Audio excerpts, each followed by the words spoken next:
What I want to do now is bring in our resident expert on commodities like oil to help us understand what's going on between Russia and Saudi Arabia. So Saudi Arabia tells OPEC members to cut their production, something Russia has generally agreed to do in the past. But this time, Russia says no. No, we're not going to do it. We're not going to do it again. You keep asking us to do this, and this time, NYET, we're not going to do it. So what does Saudi Arabia do? They double down.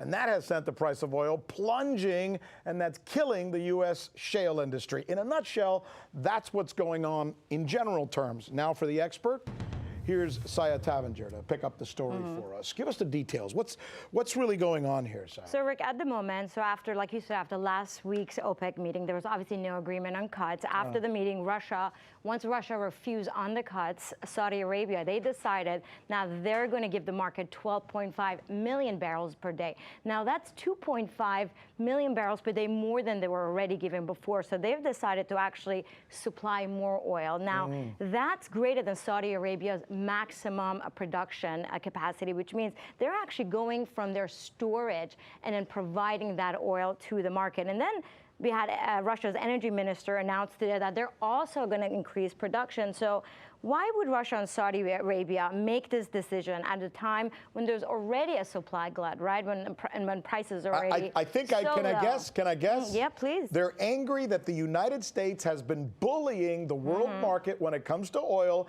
and constantly showing off about how much oil and energy they have based on their shale and their fracking. And finally, both Russia and Saudi Arabia said, we've heard enough. Stop bragging. We're not going to let you get away with it anymore. That is exactly right. You know, since 2013, we had the U.S. shale revolution. So we went from a time when the U.S. was producing 0.4 million barrels per day. Right. All of a sudden, fast forward 7 years, and they were producing 4 million barrels per day. So now, instead of buying oil from countries like Russia and Saudi Arabia, U.S. is what now a competitor, something Russia and Saudi Arabia was not too happy about. And then now, all of a sudden, in an instant, these two countries are now fighting for market share against the United States. Now get this, Saudi Arabia today hired multiple crude carriers to carry all this extra crude oil to the market, which means they don't want to take multiple trips back and forth the refineries and down to Asia. So they want to make this a one trip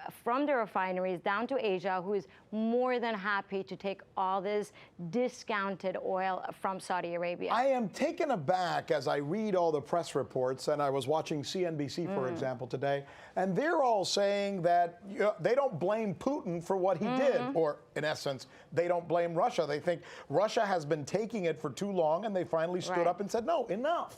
We're the ones who always make the sacrifice. We're not going to make a sacrifice this time. Are they right? No, they're exactly right. And then on top of that, U.S. Energy Department today intervenes and says that the U.S. could withstand the volatility, but that's far from the truth. Now, I made this chart. Of course. I mean, look at the numbers. It's down 50%. I made a chart, exactly. Take a look at this chart. Only 4 companies in 2 areas of the country have a break-even cost at current oil prices. Now, we're not even talking about profits. We're talking about break-even. So companies like Exxon, Occidental, Chevron, Crown Crest, and the Premium can only make profit. And by the way, and you probably, I'm sure you know this, they're all in debt up to their ears. Exactly. They borrowed all the money to take the oil out, and now they can't pay it back because they're not even operating. So now a move like this is going to do what? Is going to make U.S. shale producers go bankrupt. Exactly what Saudi Arabia and Russia want to do. This is a fascinating story, and I'm so glad we have you to explain it to us. Great stuff, Sayeh.